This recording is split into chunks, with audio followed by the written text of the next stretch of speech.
오늘 말씀은 이경은 집사님께서 봉독해 주시겠습니다.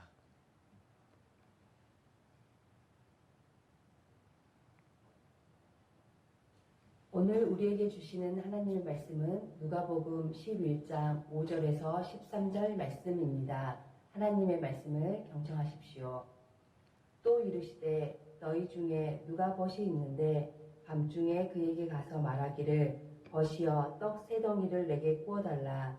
내 벗이 여행 중에 내게 왔으나 내가 먹일 것이 없노라 하면 그가 안에서 대답하여 이르되 나를 괴롭게 하지 말라. 문이 이미 닫혔고 아이들이 나와 함께 침실에 누웠으니 일어나 내게 줄 수가 없노라 하겠느냐. 내가 너에게 말하노니 비록 벗됨으로 인하여서는 일어나서 주지 아니할지라도 그 간청함을 인하여 일어나 그 요구대로 주리라. 내가 또 너희에게 이르노니 구하라 그러면 너희에게 주실 것이요 찾으라 그러면 찾아낼 것이요 문을 두드리라 그러면 너희에게 열릴 것이니 구하는 이마다 받을 것이요 찾는 이는 찾아낼 것이요 두드리는 이에게는 열릴 것이니라. 너희 중에 아버지 된 자로서 누가 아들이 생선을 달라 하는데 생선 대신에 뱀을 주며 알을 달라 하는데 정갈을 주겠느냐. 너희가 알할지라도 좋은 것을 자식에게 줄 줄 알거든. 하물며 너희 하늘 아버지께서 구하는 자에게 성령을 주시지 않겠느냐 하시니라. 아멘. 아멘. 지난 주간 여러분의 기도 생활은 어떠셨습니까? 주님께서 가르쳐 주신 기도가 여러분의 일상의 간절한 기도가 되셨습니까? 하루 이틀 그렇게 기도하다가 다시 이전의 기도의 습관으로 돌아간 것은 아닙니까? 오늘 주시는 말씀을 통해서 다시 한번 우리의 기도가 새롭게 되기를 원합니다. 자, 오늘 본문 5절과 6절 말씀을 보겠습니다. 또 이르시되 너희 중에 누가 벗이 있는데 밤중에 그에게 가서 말하기를 벗이여 떡 세 덩이를 내게 구워달라. 내 벗이 여행 중에 내게 왔으나 내가 먹일 것이 없노라 하면. 예수님께서는 기도할 때 이렇게 하라라고 말씀해 주신 다음에 또다시 기도에 대한 이야기를 이어가시기 위해서 바로 이 이야기를 하시는 것입니다. 그 당시에 이스라엘을 포함한 중동 지역에는 나그네를 대접하는 관습이 있었습니다.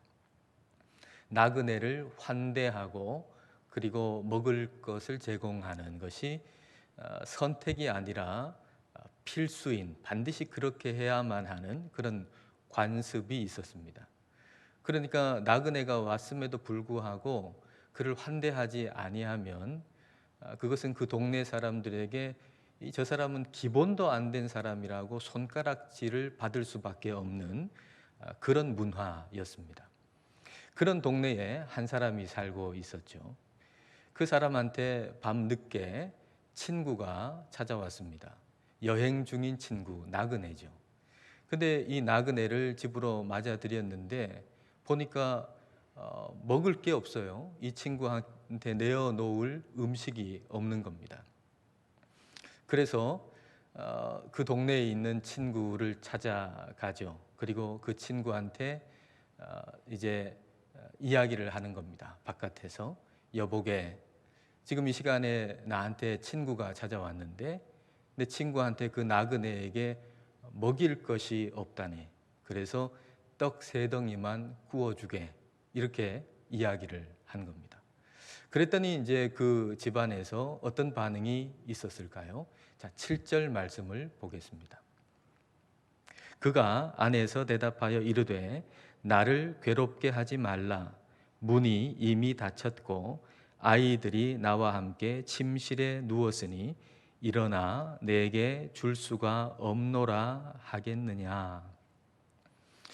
여기 우리 이제 개역 개정판에 보면 너에게 줄 수가 없노라 하겠느냐 이렇게 번역이 되어 있습니다. 의문문 형식으로 되어 있죠.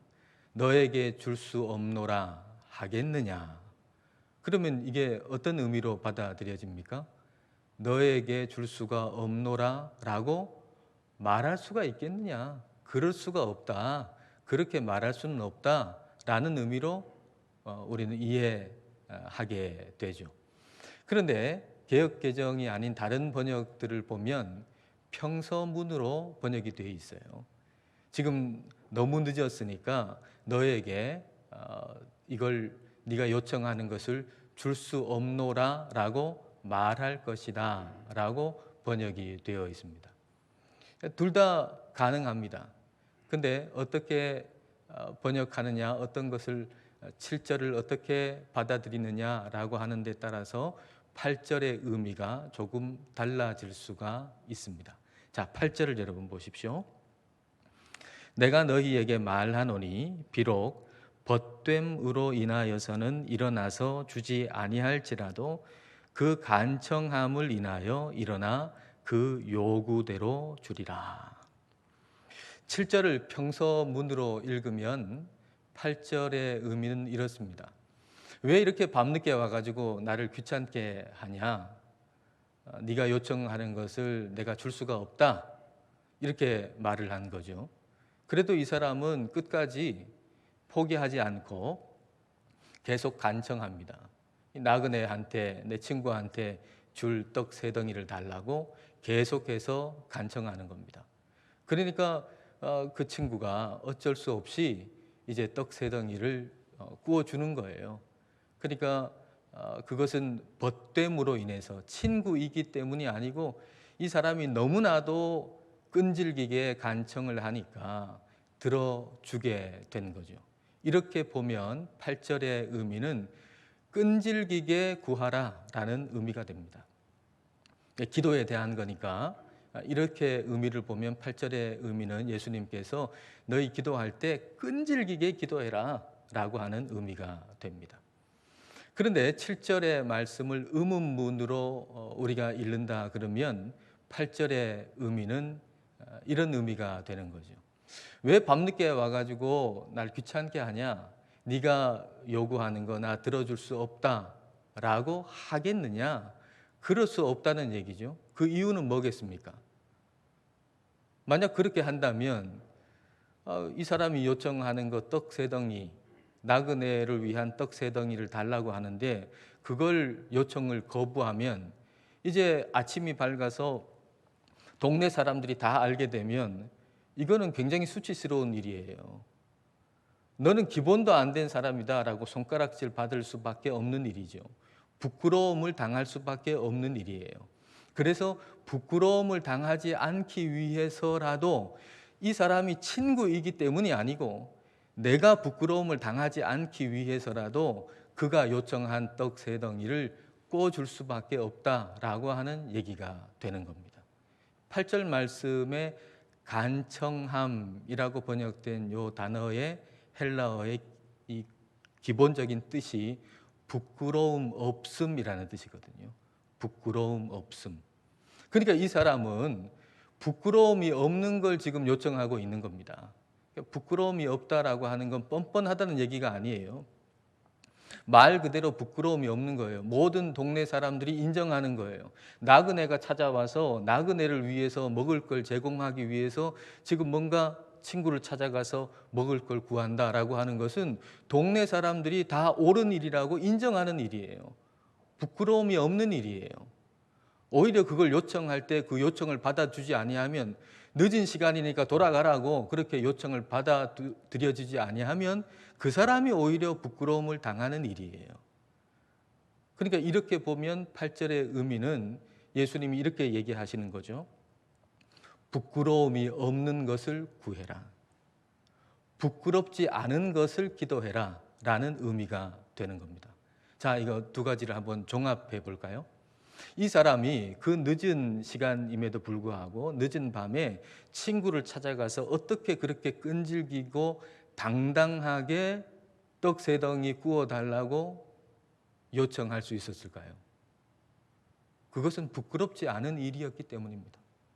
내 욕심을 따라서 한 일도 아니고 부끄럽지 않은 일, 그 동네 모든 사람들이 옳다고 인정하는 일, 부끄럽지 않은 일을 요청하는 것이기 때문에 당당하게 끈질기게 요청할 수가 있었던 겁니다. 그러니까 예수님께서 이 이야기를 통해서 말씀하시는 건 이거죠. 부끄럽지 않은 일을 끈질기게 기도해라. 너희는 부끄럽지 않은 일을 끈질기게 끝까지 기도해라. 그러니까 예수님께서 말씀하시는 것은 너희의 세상적인 욕망, 욕심을 따라서 기도할 때 끈질기게 기도하면 네가 원하는 거 다 이루어진다. 이 얘기를 하시는 게 아니에요. 부끄럽지 않은 걸 기도해라. 근데 우리는 부끄럽지 않은 걸 기도하면 한 번 딱 요청한 다음에 내가 부끄럽지 않은 걸 요청했는데 왜 두 번, 세 번 요청해? 한 번 요구하고 말지, 그리고 한 번 하고 말거든요. 그것도 아니라는 거예요. 부끄럽지 않은 걸 요청하고 요구하고 간구하되 끝까지 끈질기게 기도해라 라고 하는 걸 말씀하시는 겁니다. 어느 과학자의 글을 읽다 보니까 티핑 포인트라고 하는 얘기를 하더라고요. 티핑 포인트라고 하는 것이 이제 작은 변화들이 일정 시간 동안 계속 쌓이다가 그러다가 이제 작은 변화 하나만 더 해지면은 엄청난 변화, 엄청난 영향을 끼치게 되는 바로 그 단계, 그걸 티핑 포인트라고 한답니다. 그러니까 예를 들면은 이제 물이 99도에서 100도가 될 때에 그 1도가 티핑 포인트인 거예요. 100도에 끓잖아요. 50도에서 51도 될 때에 1도하고 99도에서 100도가 될 때의 1도가 같은 1도지만 같은 1도가 아니잖아요. 50도에서 51도가 될 때는 변화가 없어요. 큰 영향이 안 보여요. 그런데 99도에서 100도가 될 때 그 1도는 물을 끓게 하는 엄청난 변화가 일어나게 하는 그 1도죠. 그걸 티핑 포인트라고 한답니다. 나아만 장군이 나병이 들어가지고 엘리사를 찾아왔잖아요.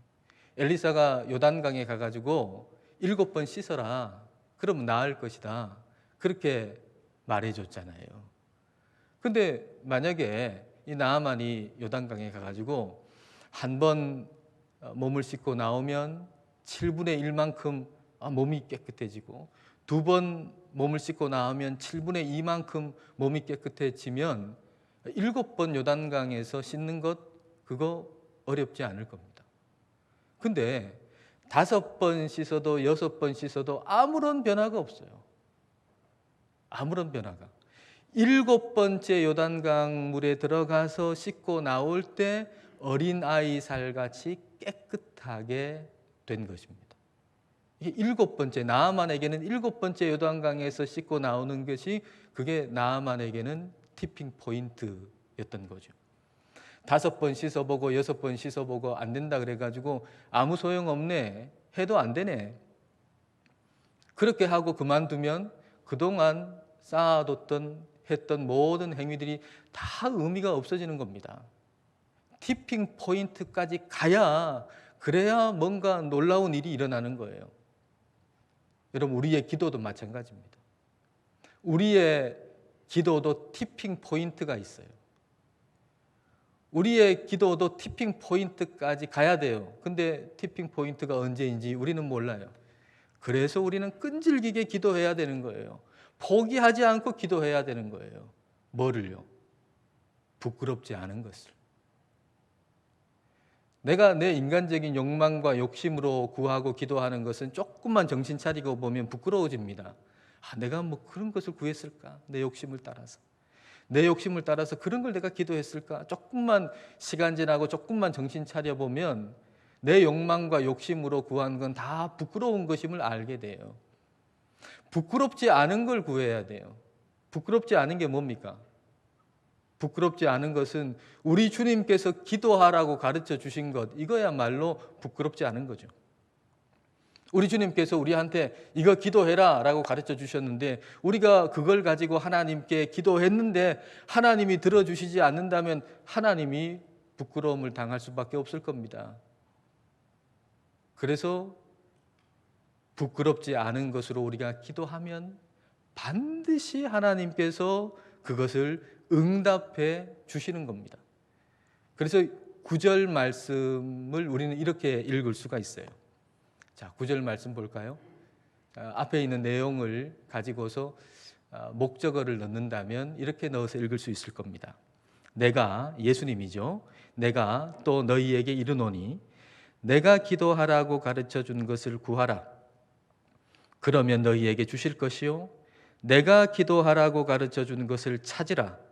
그러면 찾아낼 것이요. 내가 가르쳐 준 기도의 문을 두드리라. 그러면 너희에게 열릴 것이니. 구하라, 찾으라, 문을 두드리라 라고 하는 이 동사의 시제는 한 번 행동을 의미하는 시제가 아니고 계속해서 반복되는 것을 의미하는 시제거든요. 그러니까 구하라 라는 이 말은 계속 구해라. 찾으라 라고 하는 말은 계속 찾으라. 문을 두드리라 라고 하는 얘기는 계속 문을 두드리라 라고 하는 거예요. 무엇을요? 부끄럽지 않은 걸, 하나님께서 가르쳐 주신 것을, 이걸 기도해라. 우리 예수님께서 이걸 기도해라 라고 하신 그 기도를 계속해서 끈질기게 구하고 찾고 문을 두드리라.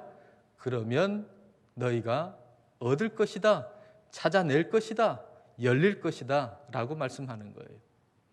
그 주님께서 가르쳐 주신 기도의 핵심을 하나님의 나라라고 본다면 10절 말씀은 또 이렇게 읽을 수가 있어요. 하나님의 나라를 구하는 이마다 받을 것이요, 하나님의 나라를 찾는 이는 찾아낼 것이요, 하나님의 나라를 두드리는 이에게는 열릴 것이니라. 하나님의 나라를 구하고 하나님의 나라를 찾고 하나님 나라의 문을 두드리라 라고 말씀하시는 거예요. 우리 주님께서 마태복음 6장에서도 너희가 먼저 하나님의 나라를 구하라고 하시잖아요. 너희가 먼저 하나님의 나라를 기도해라. 그러면 이 모든 것을 너희에게 더할 것이다 라고 말씀하시지 않았습니까? 그러니까 우리 주님께서 이 모든 걸 너희에게 더하신다 약속하셨으니까 그건 우리가 믿고 그럼 믿으면 되는 거고, 우리 주님께서 기도하라고 하신 걸 기도해야 되는 거죠. 하나님의 나라를 구해라, 하나님의 나라를 기도해라 라고 했으니까 우리가 기도할 것은 하나님의 나라를 위해서 기도하는 거예요. 하나님의 나라가 뭡니까? 하나님의 통치 아닙니까? 하나님이 전부가 되시는 거죠. 하나님 없으면 아무것도 안 되는 나라, 이게 하나님의 나라입니다. 이 자본주의, 우리가 자본주의 사회에서 살잖아요. 이 자본주의를 돈의 나라다 이렇게 한번 생각해 보신다면, 표현해 보신다면, 돈의 나라는 뭡니까? 돈 없으면 아무것도 안 되는 나라잖아요. 정치, 경제, 문화, 모든 것이 돈 없으면 아무것도 안 돼요. 돈이 있어야 돼요. 이게 돈의 나라예요. 그렇듯이 하나님의 나라라고 하는 것은 하나님 없으면 아무것도 안 되는 거예요. 하나님 없으면. 그 하나님의 나라가 지금은 보이지 않게 우리의 마음 가운데 임해요. 여러분 마음 가운데 임해요.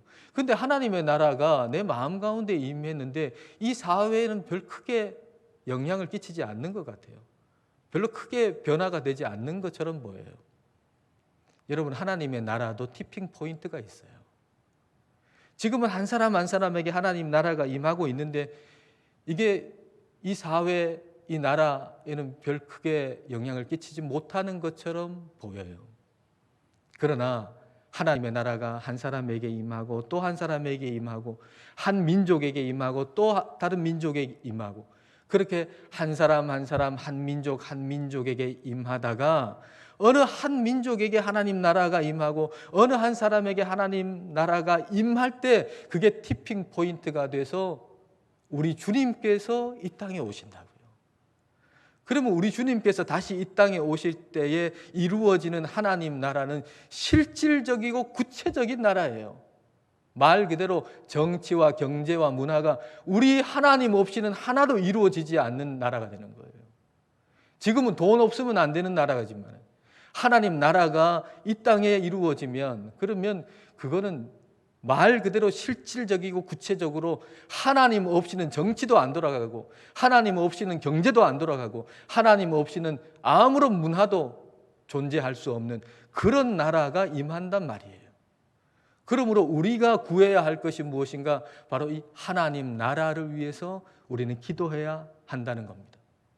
이 하나님의 나라는 하나님의 영이 가득한 나라거든요. 그래서 하나님 나라를 구하면 성령을 주신다고 약속하신 겁니다. 자, 11절부터 13절까지 말씀입니다. 너희 중에 아버지 된 자로서 누가 아들이 생선을 달라 하는데 생선 대신에 뱀을 주며 알을 달라 하는데 전갈을 주겠느냐? 너희가 악할지라도 좋은 것을 자식에게 줄 알거든 하물며 너희 하늘 아버지께서 구하는 자에게 성령을 주시지 않겠느냐 하시니라. 비록 악한 사람도 아버지이면 자식한테 좋은 걸 줄 아는데 하늘 아버지인 우리 하나님께서 우리에게 좋은 걸 주시지 않겠느냐는 거예요. 그 좋은 게 뭡니까? 성령이죠. 그러니까 너희는 좋은 걸 구해라. 너희는 성령을 구해라 라고 하시는 말씀입니다. 여러분, 우리는 좋은 것, 나쁜 것을 잘 분별합니까?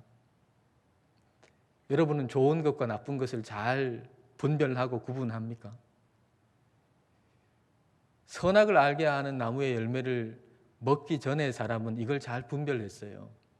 하나님이 좋다고 하시는 걸 좋은 것으로, 하나님이 나쁘다라고 하시는 걸 나쁜 것으로 잘 분별하고 선택했어요. 그런데 선악과를 따먹은 다음에 인간은 이걸 잘 분별을 못해요. 좋다고 선택했는데 나중에 알고 보니까 이게 나쁜 것이 돼 있어요. 별로 좋지 않다고 여겼는데 나중에 보니까 이게 또 좋은 거예요. 그러니까 좋은 것이 계속 좋은 게 아니고 나쁜 것이 또 계속 나쁜 것도 아니에요. 이걸 깨달은 사람을 세상 사람들은 현자라고 그러죠. 현명한 사람이라 그래요. 여러분 잘 아시는 이야기가 있지 않습니까? 중국 변방에 한 현자가 살았잖아요. 이 현자에게 아들이 있었는데 이 아들에게 말이 있었어요. 좋은 말이. 그 말이 집을 뛰쳐나가가지고 저 오랑캐가 있는 곳으로 가버렸어요. 그러니까 사람들이 뭐라 그래요? 참 불행한 일이라고. 그 좋은 말이 저 떠나갔으니 잃어버렸으니 얼마나 불행한 일이냐고. 그랬더니 이 사람이 얘기하죠. 이 일이 복이 될지 누가 알겠는가. 근데 얼마 후에 몇 달 후에 이 말이 암말을 한 마리 데리고서 집으로 돌아온 거예요. 그러니까 사람들이 야, 이 행운이다. 아, 행운이다. 그러니까 이 사람이 또 얘기했다죠. 이 일이 화가 될지 누가 알겠는가.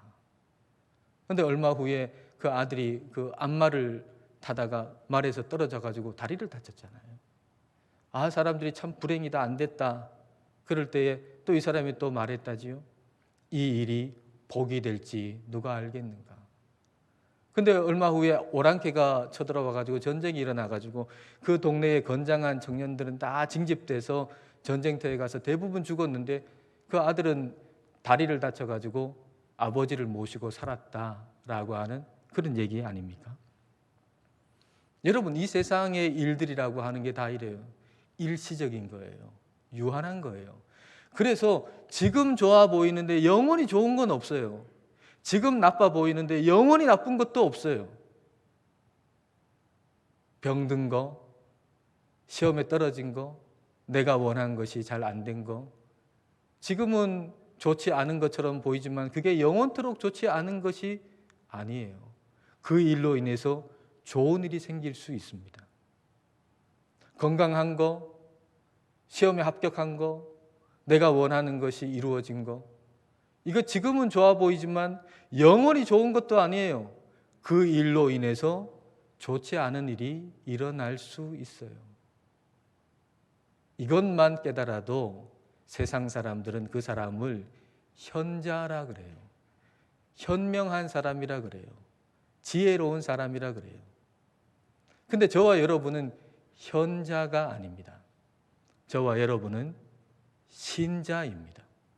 현자를 뛰어넘은 신자예요. 저와 여러분은. 왜요? 성경을 믿기 때문에. 성경이 뭐라고 말씀하시죠? 성경은 우리에게 가르쳐 주세요. 영원한 게 뭔지, 진짜 좋은 게 뭔지, 우리의 인생 가운데 끝까지 붙들고 간구하고 구하고 기도해야 할 것이 무엇인지 성경은 우리에게 가르쳐 주신다고요. 그래서 저와 여러분은 현자가 아니고 신자예요. 그러므로 저와 여러분은 일시적이고 유한한 것 달라고 기도하느라 시간을 낭비해서는 안 됩니다. 지금 좋아 보이지만 결국은 좋지 않게 될 걸 간절하게 구한다고 하면 그건 어리석은 것이 될 겁니다. 지금 좋아 보이지 않지만 결국에는 좋아지게 될 것, 거기서 빨리 빠져나오게만 기도하는 것도 어리석은 것이 될 겁니다. 우리 주님께서 기도하라고 하시는 것, 우리 주님께서 좋다고 하시는 것, 하나님의 나라와 성령을 끈질기게 끝까지 구하고 기도해야 되겠습니다. 이번 한 주간도 그렇게 주님께서 가르쳐 주신 기도로 승리하시는 저와 여러분이 되시기를 주님의 이름으로 축복합니다. 기도하시겠습니다. 이 시간 우리 가만히 한번 생각해 보십시다. 우리가 지금 일시적이고 유한한 것을 구하고 있지는 않은지 말입니다. 또는 내 욕망과 욕심으로 구하는 것은 아닌지 말입니다. 우리의 기도를 새롭게 해달라고 기도하십시다. 주님께서 기도하라고 하시는 것, 주님께서 좋다고 하시는 것, 하나님의 나라와 성령을 기도의 티핑 포인트에 이르기까지 기도하게 해달라고 이 시간 우리 함께 기도하시겠습니다.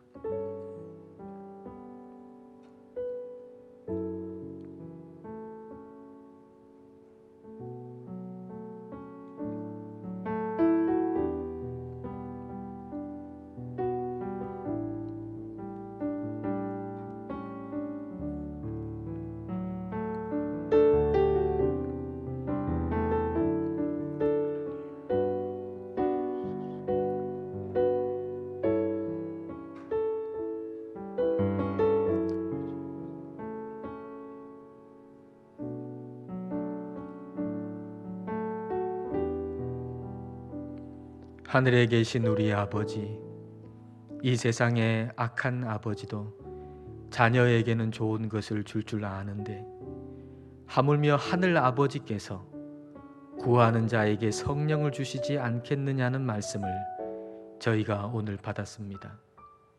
결국은 좋지 않은 것이 될, 그러나 지금 좋아 보이는 것을 구하느라 시간을 낭비하지 않게 하여 주옵소서.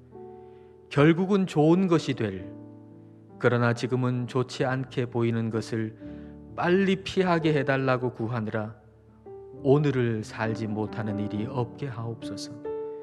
주님께서 기도하라고 하시는 것, 주님께서 좋다고 하시는 것, 하나님의 나라와 성령을 구하되 포기하지 않고 끝까지 기도하는 저희 모두가 되게 하여 주옵소서.